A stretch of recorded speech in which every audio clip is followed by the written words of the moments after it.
A paz, meus irmãos e irmãs. Encontrar muitos de vocês aqui, que a gente já conhece de tanto tempo, é uma alegria. Estar com o nosso querido Nicolai, Natália, o Moisés, a Mercy. Olha aí, hein? Eu não sei o que é que tem aqui nessa cidade, você trazer aqui a liderança top do Banco Mundial, cara.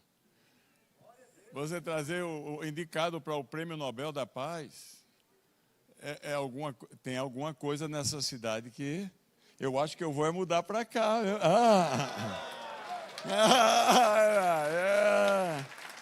Eu não vou ficar fora da bênção, né, meu amigo?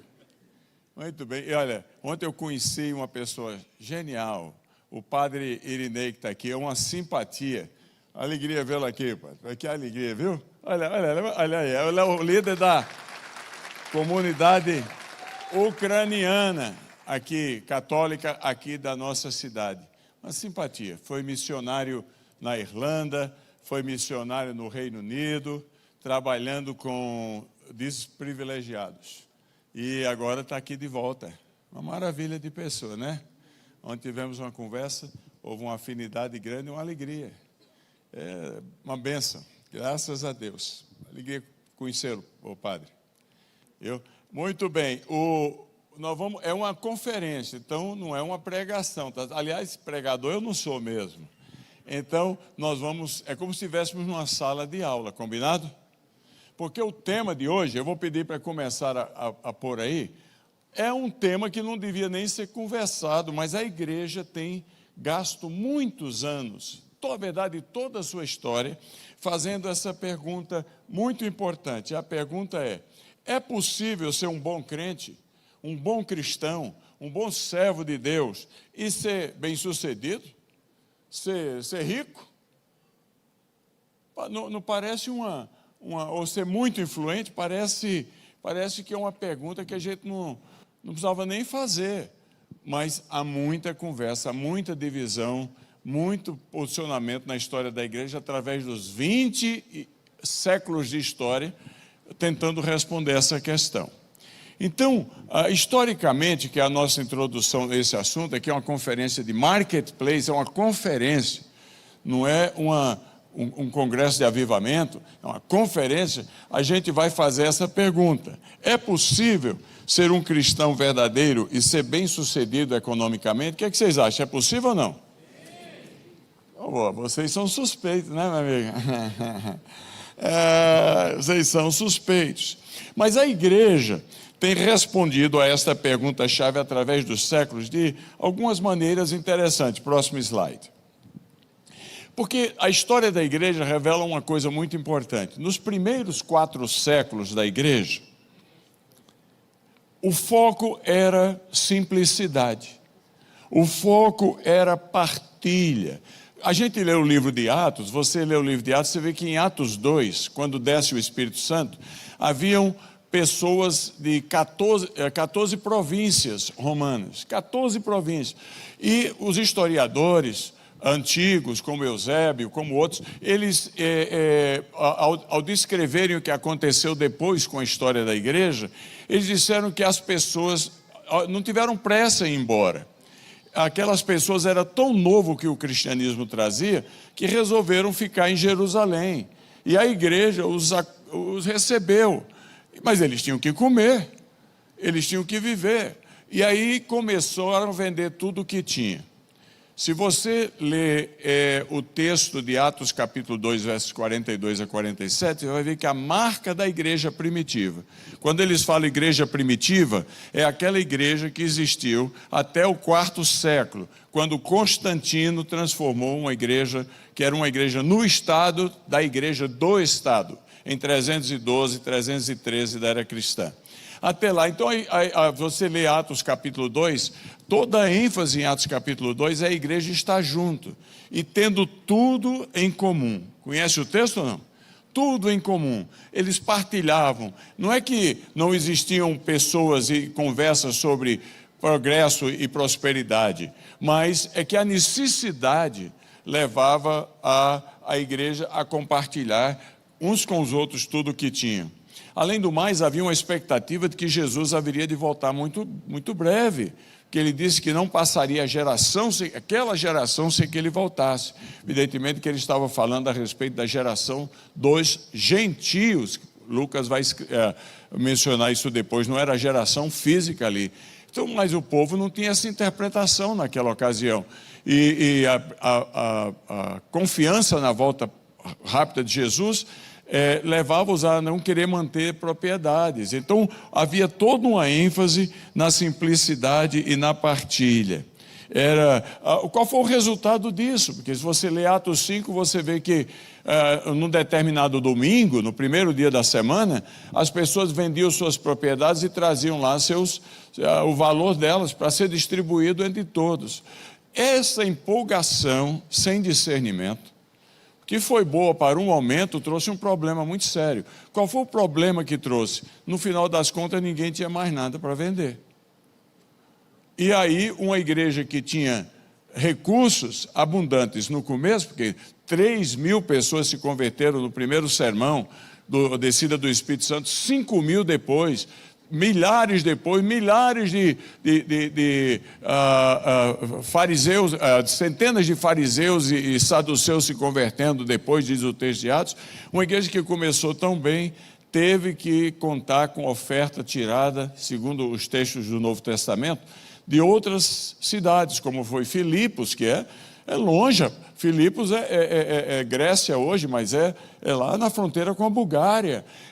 Teve que tirar a oferta para mandar para os crentes de Jerusalém, que por falta de discernimento no sentido, apesar de que a motivação foi linda, foi nobre, eles acharam que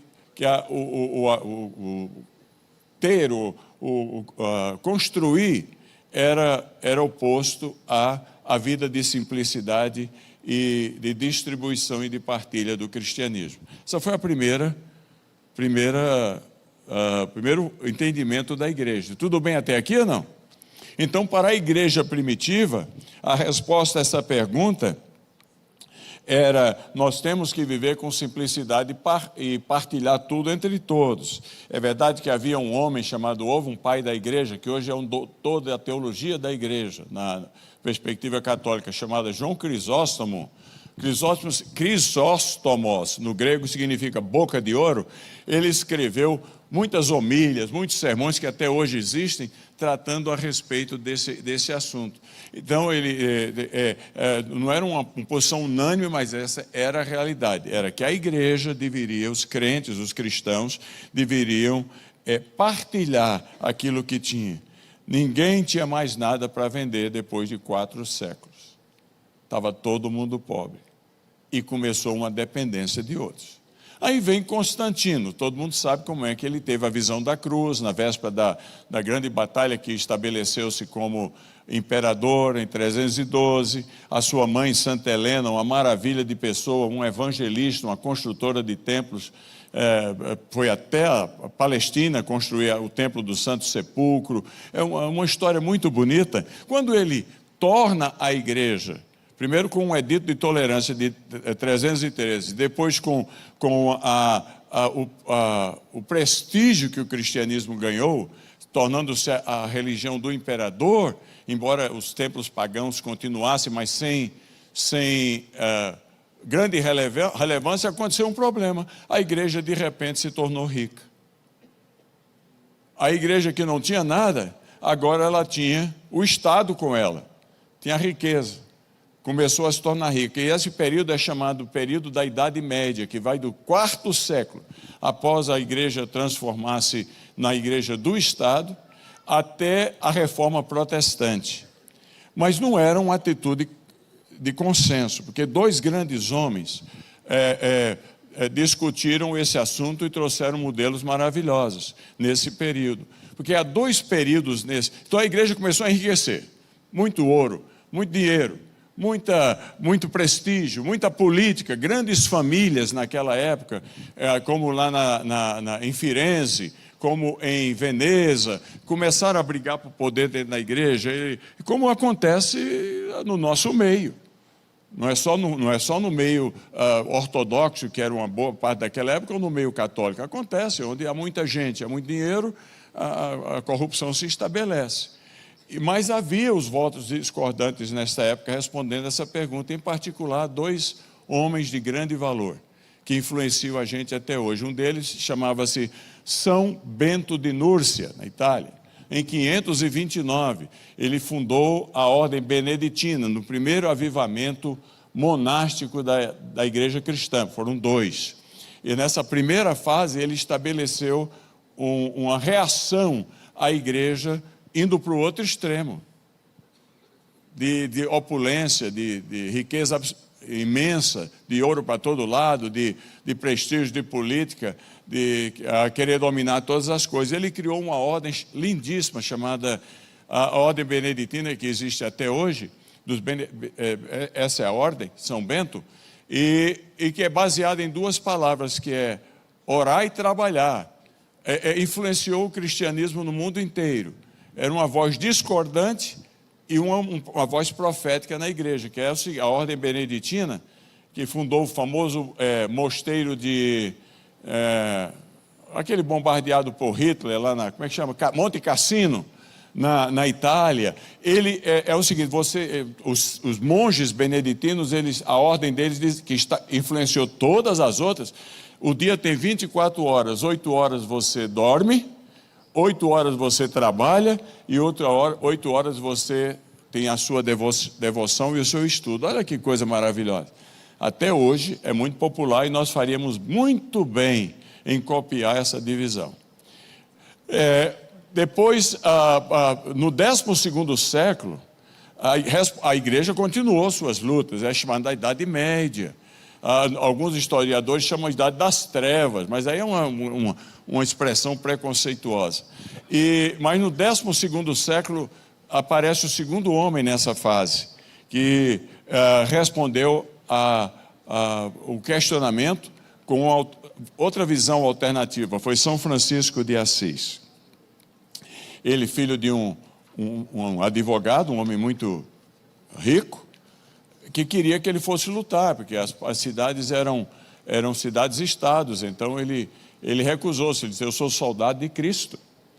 E as igrejas estavam, os templos estavam muito mal construídos, estavam em ruínas, porque a ênfase era mais ou menos como nos diz Amós, no livro de Amós, todo mundo se preocupando só em construir sua riqueza e a igreja sendo deixada de lado. E aí o pai dele tentou forçá-lo em Assis a seguir uma carreira de grande prestígio e também a continuar sua labuta como soldado de Assis, e tentaram segurá-lo com a toga, como é que chama?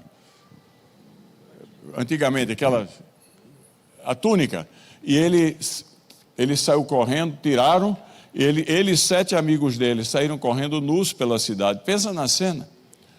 E eles fundaram então a ordem dos franciscanos, que inicialmente era a ordem restaurando igrejas.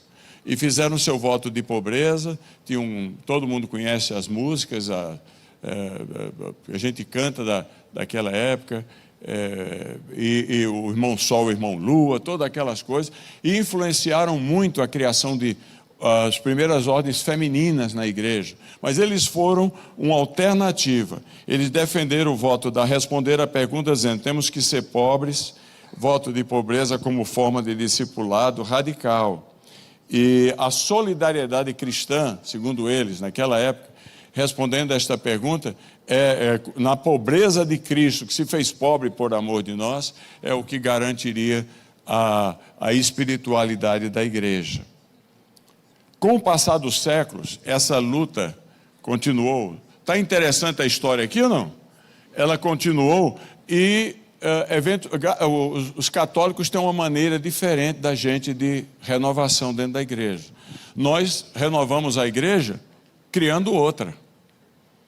Porque o povo, nós nos dividimos demais. São 23 mil denominações. Os católicos não, eles em vez de sair, eles criam ordens monásticas, que representam a consciência da igreja e a renovação da igreja. Mas a realidade é que a grande massa da igreja era opulenta.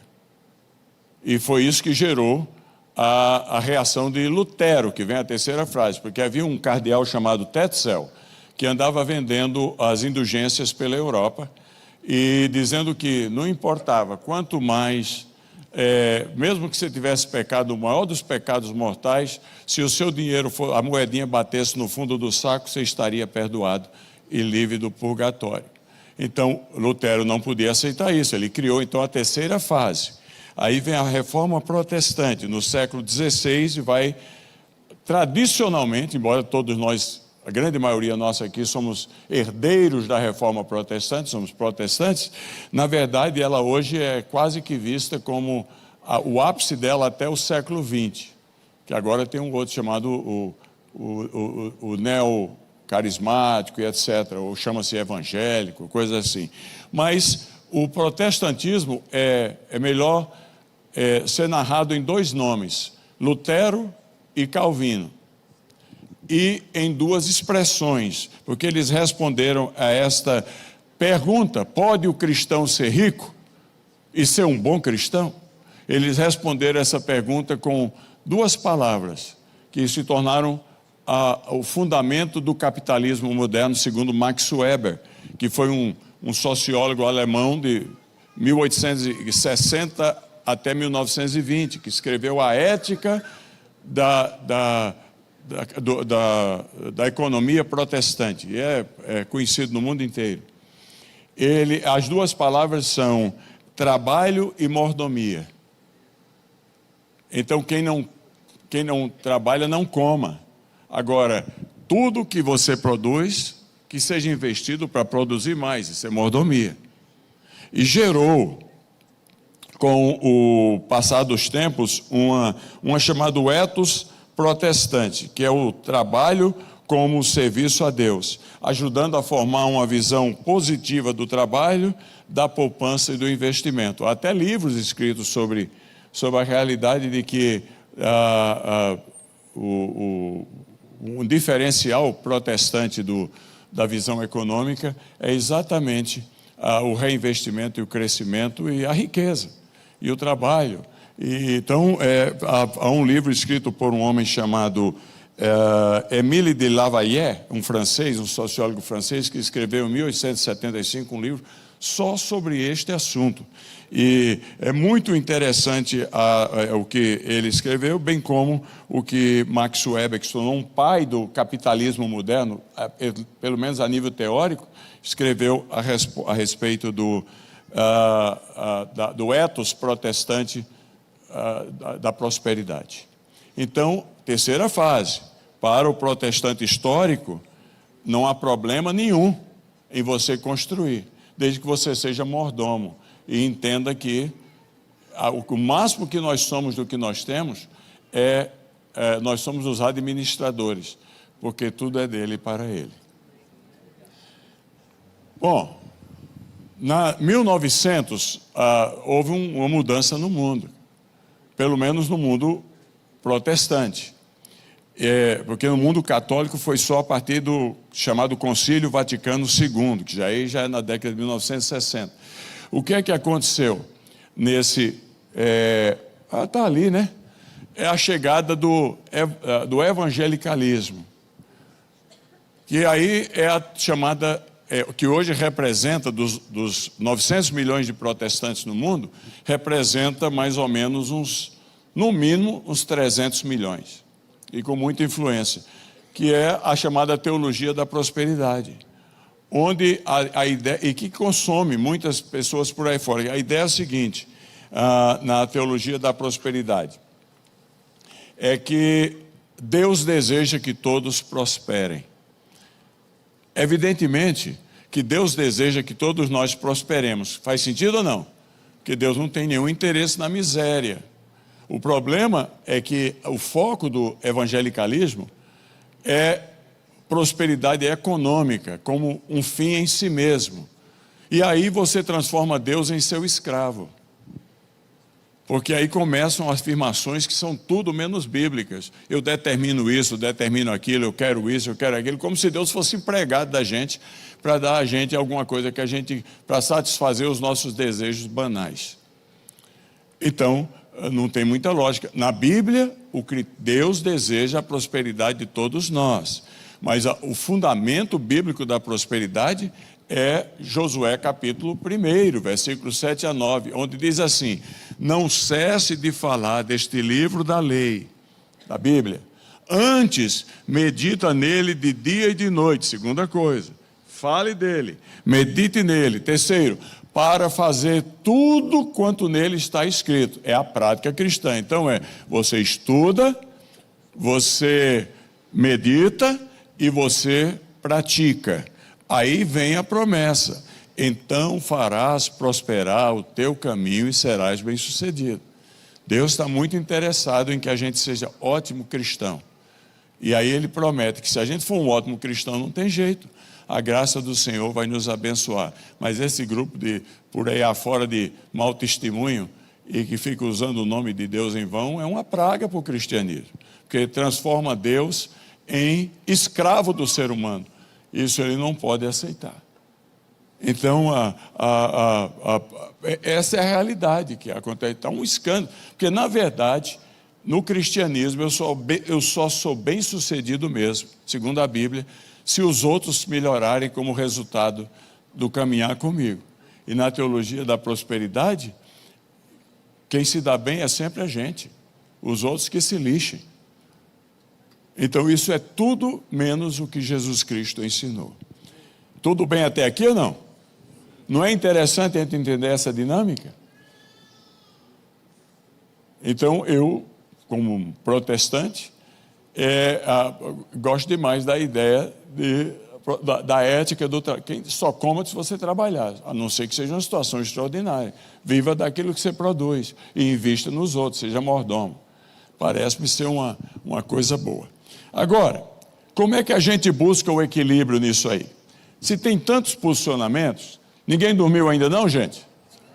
Como é que a gente busca o equilíbrio? Como buscamos o equilíbrio?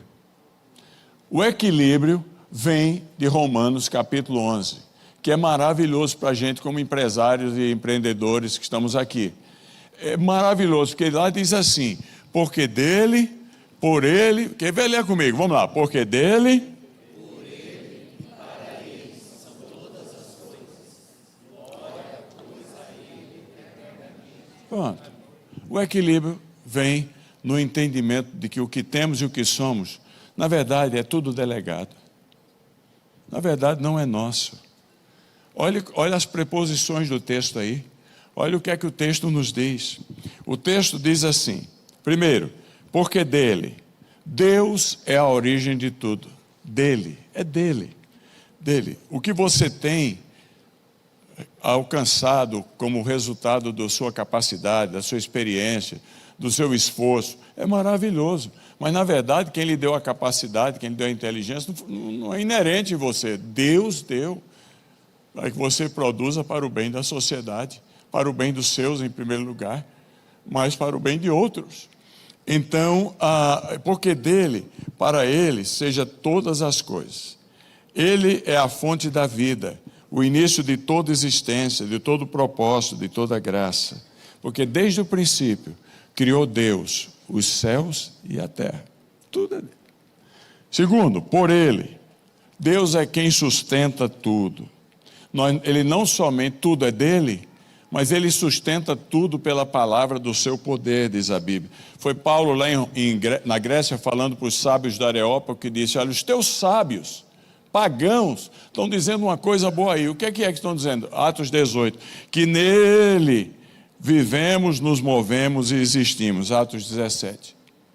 Então, irmãos e irmãs, nada acontece fora da vontade soberana de Deus, do controle redentor de Deus. É por ele. Terceiro, tudo é para ele. Aqui é onde todas as coisas fazem diferença. Deus é o propósito final de tudo. Então, ele é o dono de tudo, porque dele. Ele é aquele que sustenta a gente e nos dá a capacidade. Nós somos, às vezes eu fico vendo aí você está vendo um passarinho voando, cara, cheio de liberdade e tal, de repente vem na frente do vidro do seu carro, bate lá, acabou, o passarinho já era. Assim somos nós, é a nossa fragilidade. Você e eu, Essa é a nossa realidade. Por isso que é por Ele. É por Ele. E é para Ele que a gente faz todas as coisas. A vida cristã, as nossas propriedades, o que nós temos, tudo que nós somos tem que ser entendido na perspectiva de culto. Porque o texto diz, quando a gente entende assim, a Ele seja dada toda a glória eternamente. Aí a igreja diz? É para Ele. O que você tem, o que Deus lhe deu, o que você alcançou como fruto dos seus talentos que Deus lhe deu, tem que glorificar a Deus. É isso que o texto está dizendo. Como é que a gente anda para diante aí? Vai ao próximo slide. Tem algum caso na Bíblia que a gente poderia usar como um estudo de caso de prosperidade? Tem Salomão, capítulo 1 de 2 Crônicas. Muito interessante o que diz lá, porque Salomão foi filho de Davi. Nós estamos vendo aí 1100 antes de Cristo, mais ou menos. Filho de Davi, ou 1000 antes de Cristo. Deus gostava de Davi, chamou uma pessoa segundo o coração dele. Aí Salomão reina. Deus, já pensou Deus chegar para você? Chegou para Salomão e falou, peça o que você quiser que eu vou lhe dar por amor ao seu pai. Eu ia pedir um Ferrari, bicho. Eu ia pedir teu avião, viu, Antônio? Porque chega de andar de semileito, cara. Eu ia dizer, se é assim, é isso mesmo que o senhor está dizendo? Peço o que você quiser, porque eu darei por amor do teu pai. Como é que você responderia para isso se o Criador de todas as coisas fizesse essa oferta para você? E era um jovem. Olha como é que ele responde. Porque a pergunta aí foi, essa é a pergunta que eu quero perguntar para você. Por que é que você quer ser próspero? Porque essa é a pergunta básica que a gente... Se não é correr atrás do vento, meu amigo. Por que é que a gente quer ser... Eu quero ser próspero. Por quê? Porque é uma coisa muito boa poder ter alguma coisa. Mas por que é que a gente quer ser próspero? Então Deus pergunta, chega para Salomão e diz, chegou sua chance. É o baú da felicidade. Você vai lá e você agora pergunta, para você vai a pergunta. Peça o que quiser. O que é que vocês acham que ele pediu? Ele pediu? Pediu. Minha irmã, se não tem graça não, podemos ir para casa, terminou já. Olha aí. Primeiro slide, pode passar. Há motivações erradas.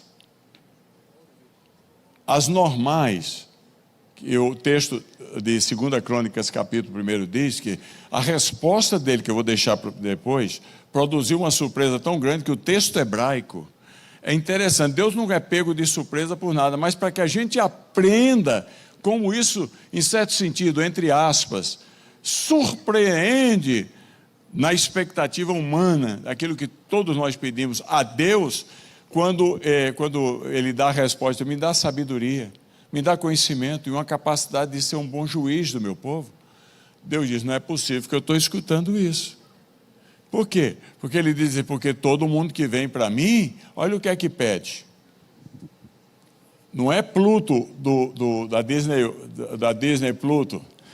Aí são as palavras gregas da Septuaginta. Septuaginta é uma tradução do Antigo Testamento, feita numa ilha, que hoje nem é mais ilha, foi emendada ao continente lá no Egito, por 70 sábios, durante 70 anos, já que os judeus não falavam mais nem o aramaico, nem muito menos o hebraico, só o grego.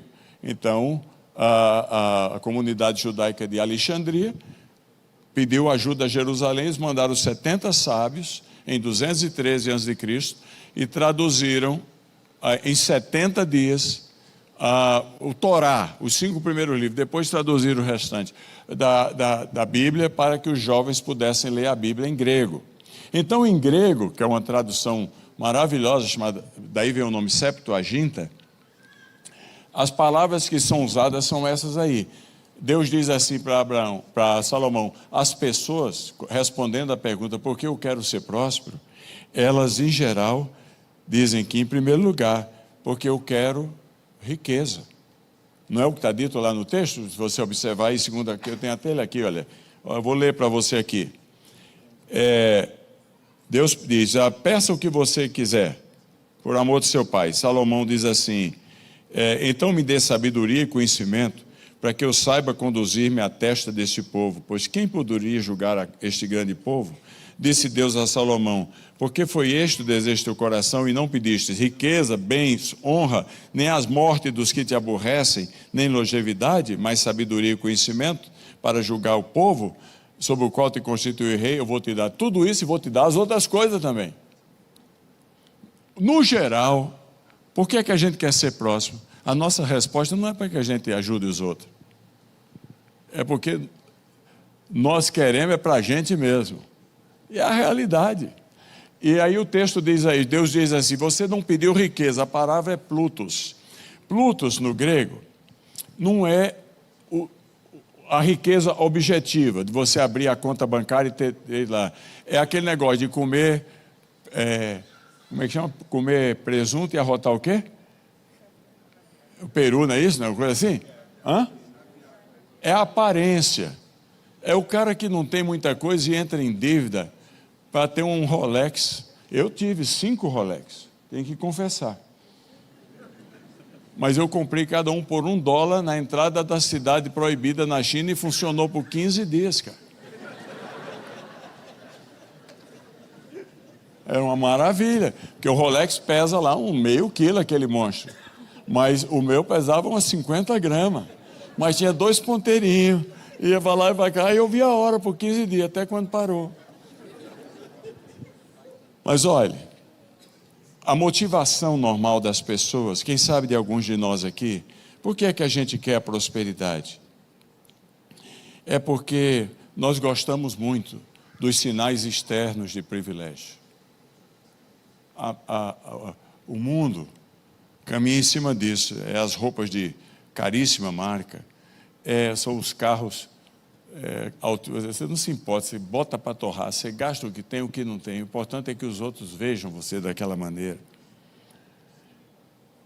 É a cultura, sabe por quê? Porque isso é a cultura que todos nós temos de chefe tribal. Eu vou muito à África, e por exemplo, em Gana tem 40 reis, tem o governo central e tem 40 reis, cara. Porque cada tribo tem o seu rei. Então, não importa que todo mundo more em cabana, more na miséria. O rei tem que estar dirigindo um Porsche. Tem que estar numa senhora casa. É o sinal externo de prestígio. É o plutus. É a riqueza, que não é que necessariamente você tenha. Aí, eu fico pensando num caso bíblico. Lembra do caso lá de Atos capítulo 8? Filipe era o sonho de todo pastor. Ele estava pregando, diz a Bíblia, para as multidões em Samaria. Deve ser uma coisa maravilhosa pregar para as multidões. Todo mundo comentando, o jornal falando, olha aí, o indivíduo, olha o cara aí, cara. Olha, o Bambam está aqui, tal. De repente Deus tira Filipe e põe Filipe no meio do deserto. Encontrou um eunuco que vem correndo atrás da carroça dele lá. Ele vem correndo atrás da carroça do eunuco. E o eunuco, o cara nem capacidade de fazer sexo tinha mais, era um eunuco. Operou a próstata. Estava lá, ou caparam ele. Vinha correndo, mas ele estava lendo Isaías. E aí, o cara era sozinho no meio do deserto.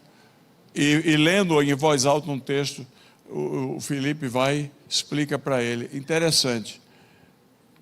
Em geral, nós gostaríamos de ser Filipe em Samaria. Porque o eunuco desapareceu na história. Mas ele é um dos pais da igreja da Etiópia. A Etiópia tem uma população de 106 milhões de habitantes. 60 milhões são ortodoxos, da igreja ortodoxa. E são todos filhos na fé do eunuco. Olha aí que coisa interessante. Às vezes a opulência, a única coisa que a opulência faz para você é insuflar o seu ego, para os outros é despertar inveja. Mas você não ajuda ninguém, você não faz nada a ninguém. Porque o mundo não é conquistado pelos opulentos, é conquistado pelos servos. O que inspira o outro é quem a gente é e não o que a gente pretende ser. Tudo bem até aqui? Agora, temos que andar para terminar. Segunda palavra, qual é a segunda palavra que aparece ali? Bens. A palavra grega é crema, mas não é daquela propaganda dos mais antigos. Cremo, cremo, cremo, cremo, gema. Não, não é aquele. Ninguém lembra disso aí. Alguém lembra? A embaixatriz lembra. É porque tinha na Ucrânia, né? Antigamente existia, no tempo que televisão era preto e branco. Né? Crema ou gema. Crema é uma palavra grega que apenas significa dinheiro e possessões. Mas não é o dinheiro da conta bancária. Não tem nada de ruim nele. O dinheiro, o amor a ele é uma tragédia, mas não tem nada de ruim nele. Não é nesse sentido. É o dinheiro que é usado para comprar as pessoas. Crema não é uma palavra normal apenas para dinheiro. É dinheiro usado para comprar a consciência e a subserviência das pessoas. Para que é que você quer a prosperidade? Para dominar as pessoas? Como é que você quer conquistar a lealdade dos outros? Você quer comprar com força na intimidade da sua posição? É um negócio muito sério. Poder econômico, com o propósito do poder por si mesmo, compra as consciências da pessoa. Você vê os corruptos aí? É uma coisa horrível. Eu viajo o mundo inteiro. Eu estava na Albânia, a corrupção é tão grande na Albânia que o cara falou, não se preocupe, a Albânia, todo o país tem uma máfia, a diferença é que a Albânia é uma máfia. O negócio é uma coisa, porque quem tem compra, quem não tem. É o bem. Às vezes é a motivação da gente de mandar, de dominar. Mas aí isso vai contra a lógica do reino de Deus, que a fé é muito incoerente. Na fé cristã só ganha quem perde. Só adiciona quem dá. É melhor dar do que receber. A fé cristã é uma coisa diferente. A lógica de Deus é diferente. Só vive quem morre, só ganha quem perde. Terceira palavra que Deus diz para Salomão, no caso de estudo, não é o normal, você é uma exceção. Tomara que aqui temos 600 exceções hoje. Ele diz assim, a terceira motivação em responder a essa pergunta é a palavra grega doxa, que no seu sentido teológico é usada em relação a Deus, a doxologia, a exaltação de Deus. A gente usa a doxologia cristã, a Deus supremo benfeitor, doxa. Pois é, no sentido que Deus usa aí, tem a ver com estar sempre querendo estar na frente, no destaque. Para que você quer ser rico? Para que você quer ter o que você tem? É para que todo mundo diga que você é o número 1? É um caso perdido, meu amigo, porque o número 1 já está ocupado, já existe um supremo pastor e bispo das nossas almas. O máximo que você pode chegar é ser número 2. E olha lá, não tem como a gente tomar uma posição que não existe. Ela já está ocupada. A Ele seja toda a glória eternamente. A gente tem que decidir uma coisa na vida. Cristãos, aqui todo mundo é cristão. A gente tem que decidir uma coisa na vida. Se a gente quer ser cooperador de Cristo ou se a gente quer ser competidor com Cristo. Você, que Deus está dando prosperidade, você tem que se transformar em cooperador com Cristo. Ele vai lhe dar mais. Porque Deus é bom. Ele vai lhe abençoando para que você abençoe mais gente. Mas esse negócio da gente querer pisar nos outros para ser o número 1, é uma tragédia. Não existe essa possibilidade, já está ocupada essa cadeira. Por isso que quando Paulo escreve para Timóteo, capítulo 2 de 2 Timóteo, ele diz assim, Timóteo, esqueça esse negócio de querer ser o número 1. Só cuide para você ser padrão dos fiéis. Agora, tem uma atitude que você tem que ter. No grego a palavra é espaldação. E espaldação no grego, 2 Timóteo 2,15, significa que você só tem que fazer uma coisa. Faça o seu melhor, meu amigo.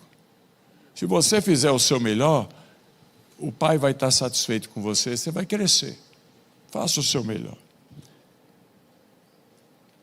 Olha, a pior coisa que existe é o narcisista. Vocês já viram um narcisista na sala? Narciso o narcisismo é uma corrente filosófica grega que foi desenvolvida no quarto século a.C.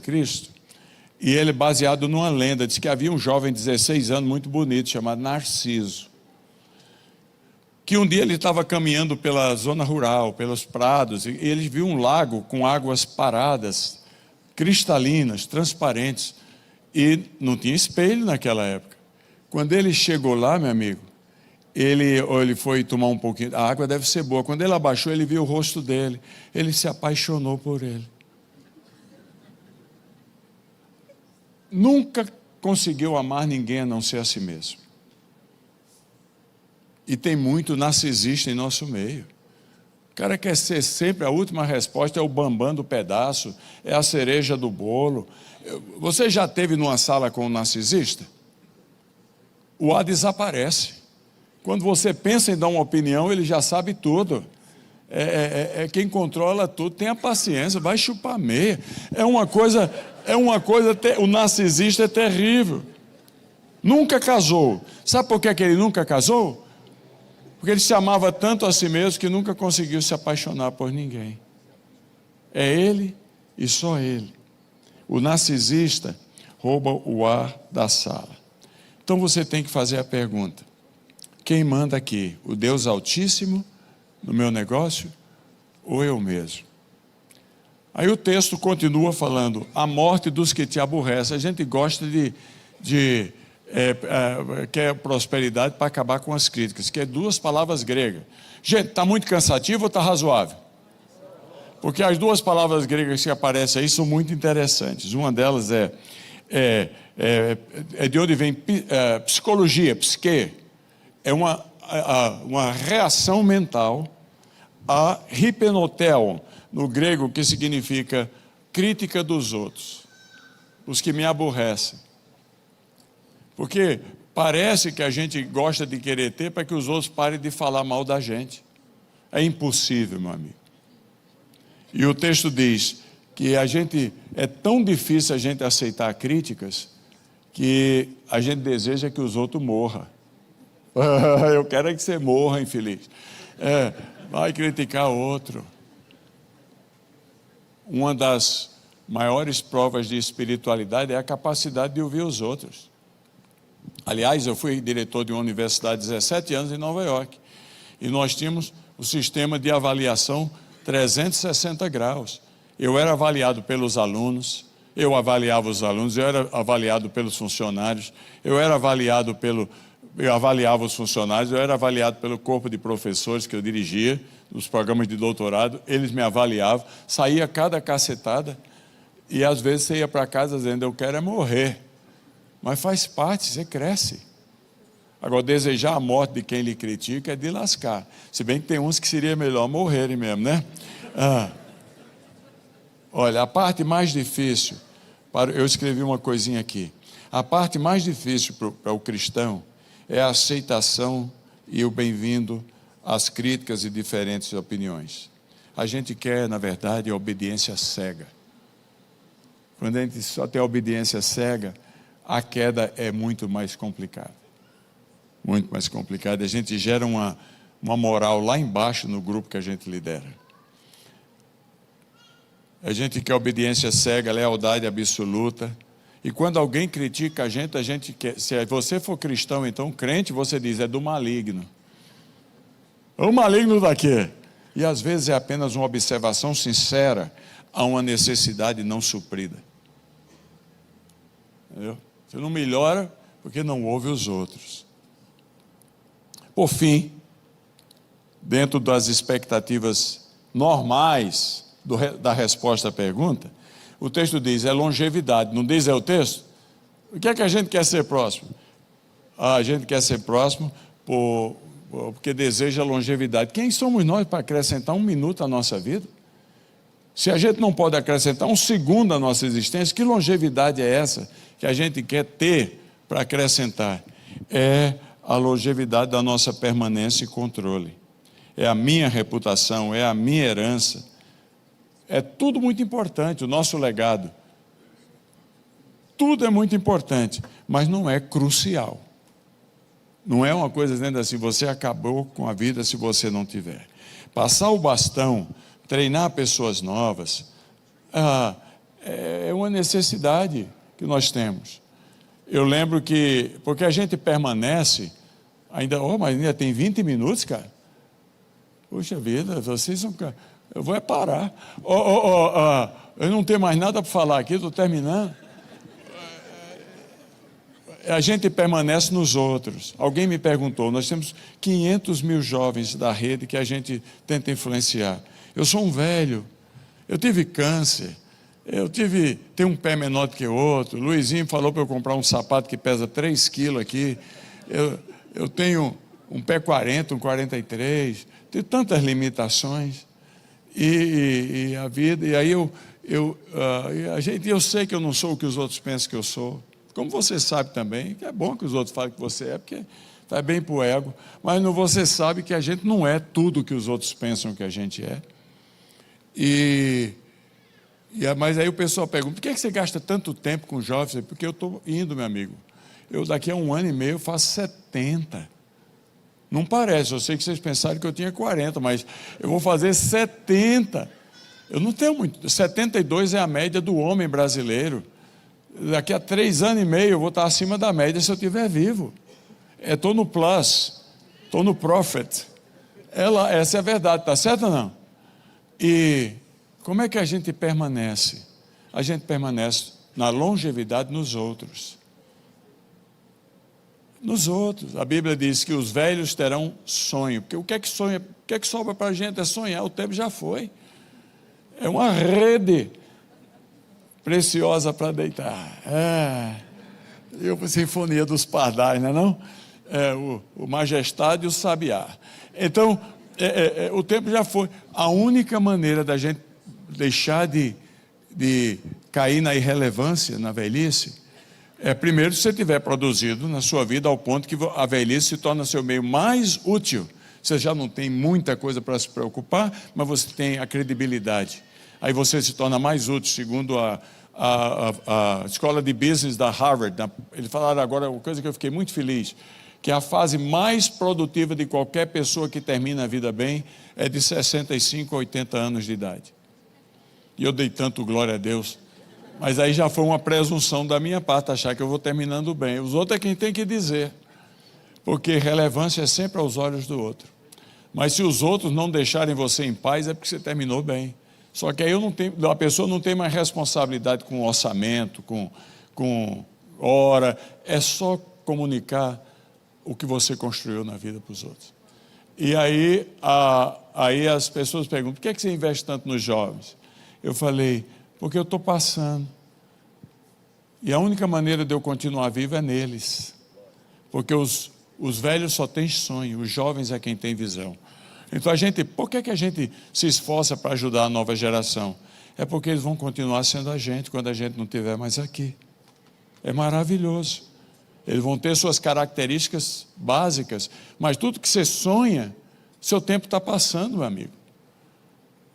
Você vai no outro. A longevidade nossa é o investimento honesto, verdadeiro na vida dos mais jovens, para que eles continuem aquilo que a gente não tem mais tempo para visionar, a gente só tem tempo para sonhar.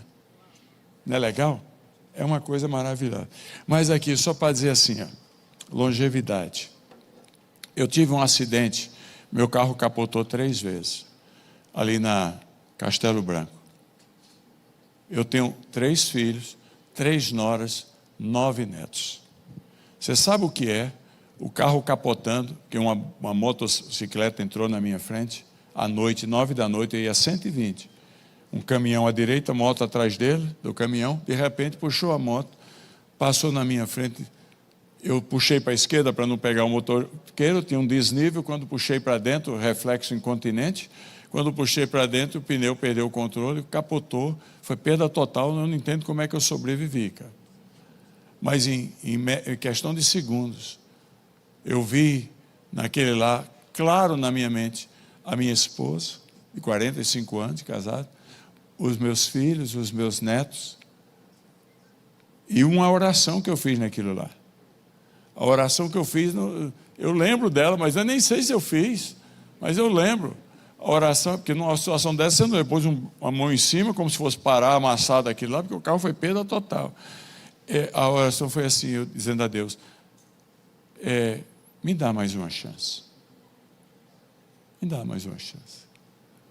Para que eu possa levar um final de vida produtivo. Então, quando eu desmaiei, quando eu acordei, estava a população ao redor do carro lá, eu saí, dei uma pesada na porta do carro, consegui sair, sabendo que Deus havia me dado mais uma chance. Mas a chance era abençoar outras pessoas. Porque você continua na vida dos outros, meu amigo. Entendeu? Você é próspero para você insuflar, injetar prosperidade na vida dos outros. É assim, cara. Vamos terminar. Porque agora vem a resposta positiva. Último slide. É a motivação correta.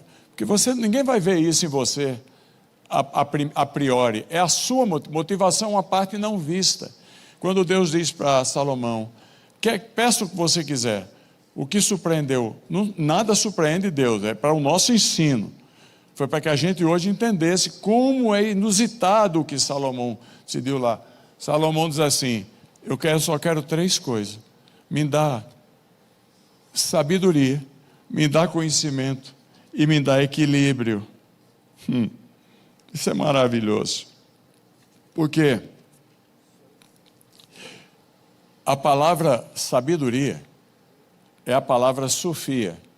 Hoje é o nome em português, terceiro nome mais popular nos últimos 5 anos para bebê. Você conhece alguém que se chama Sofia? Sofia é uma palavra grega que quer dizer sabedoria. Mas não é uma palavra apenas de sabedoria no sentido de conhecimento. Não é isso. O conhecimento geral. Ela tem no seu bojo algo impressionante. Porque o que Salomão pediu a Deus foi a capacidade de ter conhecimento profundo e aplicá-lo com bom senso para viver bem. Olha aí, que coisa bonita. Quer dizer, não é o conhecimento pelo conhecimento, é para produzir uma vida melhor. Deus, então me dá Sofia. Aí o texto diz aí, ele diz assim, me dá também conhecimento. Sinergia, é uma palavra que a gente tem em português, que vem do grego, dessa raiz aí, sineses, que significa caminhar na mesma onda. A sinergia é quando 2 partes estão juntas e sinergicamente elas produzem uma coisa melhor. Sinergia. Salomão pediu a Deus, o Senhor conhece todas as coisas. Já que o Senhor ofertou isso aí, me permita o conhecimento. Mas no seu pedido, ele estava dizendo que eu flua no mesmo nível do meu povo. Porque eu quero tornar relevante. Relevância é algo que só quem diz que a gente tem são os outros. Eu tenho escutado muitos colegas empreendedores dizendo, minha empresa é relevante. Eu falei, mesmo? Quem falou? Porque quem tem relevante é a única coisa que a gente só é se os outros disserem que a gente é. Senão, se a gente disser que a gente é vaidade. Faz sentido ou não? Se você disser, eu sou relevante, coitado, você não é coisa nenhuma. Agora, se o outro disser, você é? Então, uma pergunta muito boa que a gente deveria fazer nos nossos negócios é a seguinte. Vou dar a dica. Faz a você mesmo essa pergunta e tenta sondar os outros. Se você resolvesse fechar a sua companhia, haveria um culto e ações de graça ou um choro e lamento? Sentiu o drama aí? Quer dizer, os outros iam dizer, que pena, perdemos um bom empregador, uma pessoa justa, uma pessoa que contribui para o bem da sociedade, ou dizer, já vai tarde. Eu tenho dito para pastores que essa aí seria uma coisa que todo mundo tinha que perguntar. Pastor tem que perguntar isso aí. Um amigo meu, quando houve a revolta lá em Los Angeles, eu estava lá em 92, fazendo um programa de doutorado, e um dele era Carlos Lopes, um mexicano. Ele tinha uma bicicletaria no centro de Los Angeles, pobre ele, Bicicletaria que era conserto de bicicleta, a casinha dele no andar de cima e a garagem era a igreja. E houve muito, mataram mais de 100 pessoas e tocaram fogo na rua inteira dele, de latinos. E ele não veio para a aula de doutorado. Uma semana depois, na aula seguinte, a coisa não parava em Los Angeles, ele veio. E quando ele chegou lá, todo mundo consternado com aquela situação, o doutor Carlos Van Engen, nosso professor, perguntou para ele, o Carlos, o que é que aconteceu? Ele falou, tocaram fogo na minha igreja, na minha bicicletaria e na minha casa. Aí ele começou a chorar falando isso. Aí o professor falou, uma sumidade, um autor de inúmeros livros, doutor Carlos Van Engen, é um holandês, ele perguntou, você está chorando por quê? Porque tocaram fogo na sua igreja, na sua casa e na sua bicicletaria? Ele falou, não, porque isso eu posso reconstruir. Por que é que você está chorando? Ele falou, porque hoje de manhã eu estava pensando que tinham tocado fogo na minha igreja. E aí me veio a pergunta, quando só restar cinza, o povo vai sentir falta da gente? É uma preocupação da relevância. A gente for honesto, nós contribuímos tão pouco para o bem comum que talvez os caras deem um culto e ações de graça antes de decidir fechar. Entendeu? Então, a sinergia, ele pediu conhecimento para tornar relevante, para caminhar com os outros. O que é que os outros pensam da gente? E, por fim, ele pediu capacidade para julgar bem. Isso é um senso de justiça, de verdade, que ele pediu. Olha, irmãos, como é que a gente termina aqui? A gente termina, já falei 10 vezes em terminar. Houve um pai da igreja, no século VIII, que perguntaram assim para ele, o que é que você acha da prosperidade? Ele falou, nada contra, uma maravilha, mas você tem alguma coisa a dizer a respeito de uma pessoa ser rica? Ele falou, não, só tem uma coisa que me norteia. Eu falei, o que é? Depois você vai no Google e põe isso aí para você saber quem foi. Ele falou, é uma frase que eu estabeleci na minha própria diocese. Ele falou, qual é? Ele falou, é a frase que diz assim, se Deus der prosperidade para você, lembra o seguinte, o cristão próspero, ele tem um armazém, a sociedade era agrícola, na boca do pobre.